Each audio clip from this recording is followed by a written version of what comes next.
क्या आप माथेरान के बारे में जानते हैं? माथेरान मुंबई का बहुत ही फेमस और विख्यात टूरिस्ट पैलेस है, जहां पे हजारों की संख्या में लोग घूमने आते हैं। और ऐसा ही 11 दिसंबर 2021 के दिन एक कपल आता है वहां पे घूमने, जो दिन भर वहां पे घूमता है और रात के समय एक होटल में स्टे कर जाता है रुकने के लिए। वह वहां पे रात भर रुकता है, खाना पीना खाता है और सो जाता है। फिर अगली सुबह यानी 12 दिसंबर को जब एक होटल का स्टाफ जाता है उनके गेट का बेल बजाने सुबह का नाश्ता के लिए, तो उन लोगों में से कोई भी गेट का दरवाज़ा नहीं खोलता है। वह स्टाफ बहुत समय तक गेट का बेल बजाते रहता है लेकिन कोई नहीं खोलता है। फिर वह स्टाफ थक हार कर नीचे चला जाता है और जाकर मैनेजर को बोलता है कि सर, जो कपल रात को आए थे वो लोग अपना दरवाज़ा नहीं खोल रहे हैं। तो फिर मैनेजर बोलता है, अरे वो लोग रात को आए थे, थक गए होंगे, इसलिए वो दरवाज़ा नहीं खोल रहे हैं। वो लोग अगर उठेंगे तो वो लोग खुद आकर अपना खाना का ऑर्डर दे देंगे। लेकिन देखते ही देखते में 9 बज जाता है, फिर भी कोई नहीं आता है और 9 से 11:15 हो जाता है, लेकिन उस समय तक भी ऊपर से कोई नहीं आता है खाना का ऑर्डर देने, और ना ही कोई उठकर नीचे आता है कुछ बातचीत करने के लिए। फिर उन लोगों को यानी होटल के मैनेजर को टेंशन होने लगती है कि इतना समय हो गया, अभी तक कोई आया क्यों नहीं। फिर होटल का मैनेजर और एक स्टाफ के साथ ऊपर जाता है उनके कमरे के पास, और फिर जाकर जब बेल बजाता है तो गेट का दरवाज़ा कोई नहीं खोलता है। फिर कितनी बार बेल बजाने के बाद भी दरवाज़ा नहीं खुलता है। फिर होटल का मैनेजर मास्टर की से जब उस गेट का दरवाज़ा खोलता है और अंदर जाकर देखता है, तो वो देखता है कि जो कपल रात को आए थे वो लोग उस घर में नहीं है और ना ही उनका उसमें सामान है। फिर होटल के मैनेजर को टेंशन होने लगती है कि जो रात को कपल आए थे वो लोग कहाँ गए। तभी उनकी नज़र पड़ती है बेड के नीचे, तो वो देखते हैं कि कुछ खून के छींटे नीचे पड़े हुए हैं। और फिर जैसे ही वो होटल का मैनेजर बेड के नीचे देखता है तो वहाँ पे देखता है कि एक लड़की की लाश पड़ी हुई है, और वो भी पूरी नग्न अवस्था में, और उस लड़की का सर गायब है। ये चीज़ें देखकर वो होटल का मैनेजर बहुत ही डर जाता है। वो तुरंत बिना देरी किए पुलिस को इन्फॉर्म करता है, और फिर पुलिस मौके वारदात पे पहुंच जाती है और फिर उस बॉडी को अपने कब्जे में लेने के बाद जांच शुरू करती है। तो पता चलता है कि एक तो उस लड़की के शरीर पे एक भी कपड़ा नहीं है, दूसरा उसका सर गायब है, और तीसरी बात यह थी कि उस लड़की के हाथ पे एक टैटू था जिसे खरोच कर हटा दिया गया है।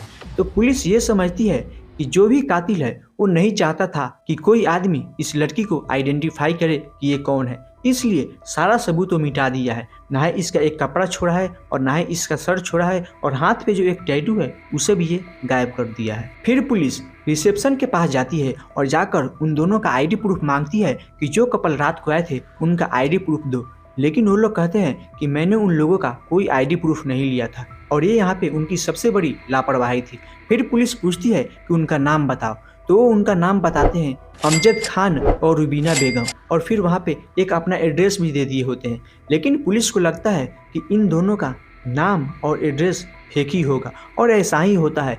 पुलिस जब इनके दिए गए पते पर जाती है तो वहाँ पाती है कि इन दोनों का नाम और एड्रेस गलत है, वहाँ पे इस नाम का कोई भी व्यक्ति नहीं रहता है। फिर पुलिस होटल में आती है और आकर कहती है कि तुम अब फुटेज दिखाओ सीसीटीवी का, क्योंकि जब ये लोग इस होटल में आए होंगे तो इन लोगों का फोटो तो जरूर ही आया होगा।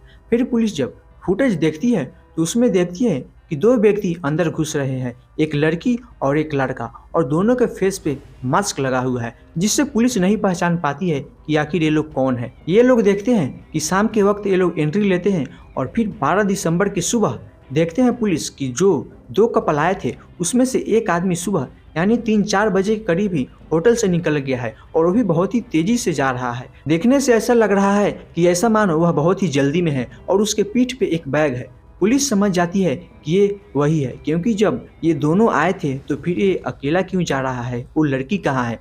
पुलिस को लग जाता है कि ये वही आदमी है। फिर पुलिस आगे की सीसीटीवी फुटेज देखती है तो वो देखती है कि यही व्यक्ति उसी रास्ते से जा रहा है, लेकिन ये जिस रास्ते से जा रहा है वो रास्ता सुनसान है। वो रास्ता कहीं नहीं जाती है, एक जंगल की तरफ चली जाती है, जहाँ ना गाड़ी जाती है, ना बस जाती है, ना ट्रेन जाती है, पूरा सुनसान इलाका है। पुलिस समझ जाती है कि हो ना हो ये इस लाश का सर को ठिकाने लगाने इस जंगल की तरफ जा रहा है, क्योंकि कोई भी व्यक्ति उधर नहीं जाता है, और ये उस तरफ क्यों जा रहा है। पुलिस को डाउट होने लगता है कि कुछ तो गड़बड़ है। फिर पुलिस ये जिस रास्ते से गया था उसी रास्ते पे जाती है, एक एक चीज को बारीकी से देखते हुए, क्योंकि पुलिस को लग रहा था कि ये सर इधर ही कहीं पे फेंका है, इसलिए हर एक चीज को बारीकी से देखते जा रही थी। और फिर पुलिस कुछ दूर तक उस अंदर जाती है जंगल की तरफ, तो पुलिस देखती है कि एक खाई में कुछ पड़ा हुआ है प्लास्टिक। फिर पुलिस को होने लगता है कि हो ना हो ये कहीं उस लड़की का ही सर हो, क्योंकि उस प्लास्टिक पे मक्खियाँ भिन-भिना रही थी और उस पे कुछ खून के छींटे भी लगे थे। पुलिस ये देखते समझ जाती है कि कुछ तो गड़बड़ है। फिर पुलिस की एक आदमी उस गड्ढे में जाता है और उस पॉलीथीन को जैसे ही खोलता है उसका होश खराब हो जाता है, क्योंकि उस पॉलीथीन में था उसी लड़की का सर। और जस्ट उसके बगल में पुलिस को एक पर्ची मिलती है जो एक डॉक्टर की होती है। पुलिस देखती है कि उसमें इस लड़की का नाम पूनम पॉल है और उसका एड्रेस है गोरेगांव। पुलिस समझ जाती है कि ये लड़की गोरेगांव की रहने वाली है। फिर पुलिस उस डॉक्टर के पास जाती है जहाँ पे इलाज कराने गई थी। तो वहाँ जाकर पता चलता है कि ये लड़की अपने पति के साथ आई थी। और एक और बात पता चलती है, और वो बात यह थी कि ये दोनों यानी कि ये लड़की अपना वहाँ पे पैसा कार्ड से पेमेंट की थी। तो फिर पुलिस उस कार्ड की मदद से उसकी बैंक का डिटेल्स निकलवाती है और फिर उसका एड्रेस, नाम, पता सब निकलवा लेती है। फिर पुलिस जाती है उस लड़की के घर पे और वहाँ जाकर पूछताछ करती है तो पता चलता है कि इस लड़की का नाम पूनम पॉल है और इसकी शादी हो चुकी है और इसका हस्बैंड का नाम है राम सुलोचन पाल, जो इसी के साथ गई थी कहीं पे घूमने। फिर पुलिस समझ जाती है कि इसका मतलब ये दोनों पति पत्नी है। फिर पुलिस उसका नंबर लेती है और डायरेक्ट उसके घर पे जाती है और फिर वहाँ जाकर पूछती है कि तुम्हारी पत्नी कहाँ है। तो वो बताता है कि मेरी पत्नी एक दिन से मिल नहीं रही है, कहीं लापता हो गई है। तो फिर पुलिस कहती है कि तुम्हारी पत्नी लापता है तो तुम उसका मिसिंग रिपोर्ट दर्ज क्यों नहीं कराए। तो बोलता है मैं कराने ही वाला था। फिर पुलिस समझ जाती है कि ये झोलझाल कर रहा है। जब पुलिस एक दो टेढ़े मेढ़े सवाल करती है तो ये फंस जाता है। फिर इससे पुलिस सख्ती से जब सवाल पूछती है तो ये अपना जुर्म कबूल कर लेता है। यह बताता है कि ये 11 दिसंबर 2021 को उसी माथेरान में घूमने गया था और वहां पर जाकर उस होटल में स्टे किया था और यह हमेशा वीक में, हफ्ता में जाता था और ऐसे ही घूमता फिरता था। और ऐसे ही ये दोनों कहीं पे घूमने गए थे तो वहाँ पे भी रात हो गई थी। तो ये दोनों एक होटल में स्टे कर गए थे और वहीं स्टे कर गए तो रात में बातचीत हो रही थी, मतलब अपने बचपन की बात ये कर रही थी और वो अपने बचपन की बात कर रहा था। और इसी बात में ये यानी पूनम पॉल अपने कॉलेज के बारे में बता देती है कि इसके कॉलेज में एक बॉयफ्रेंड था इसका और ये उसके साथ फिजिकल भी हुई थी। यही बातें इस राम सुलोचन पाल को खटक जाती है। वो सोचने लगता है कि ये लड़की मेरे से पहले किसी के साथ फिजिकल हो चुकी है और यही बात इसको बुरा लग जाता है। फिर उसके बाद ये बदला लेने के लिए सोचने लगता है और उसके बाद से ही ये पूनम पाल को मारने की तैयारी करने लगता है। फिल्म देखता था, क्राइम शो देखता था कि कैसे मारा जाए से पता ना चले किसी को।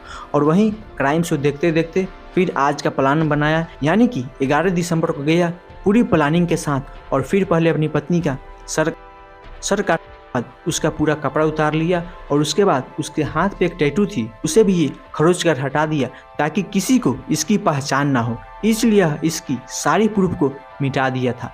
लेकिन चोर कितना भी चालाक हो एक न एक गलती कर ही देता है और वो गलती ये था कि ये सीसीटीवी फुटेज में कैद हो गया था। और दूसरी गलती ये थी कि ये अपनी पत्नी का सर जहाँ पे फेंका था वहीं पे उस डॉक्टर की पर्ची मिल गई। बस उसी पर्ची ने इसकी सारी पोल खोल दी। तो बस क्या था, पुलिस फिर उसे अरेस्ट करती है और जेल में डाल देती है और फिर आगे की कार्रवाई चल रही है।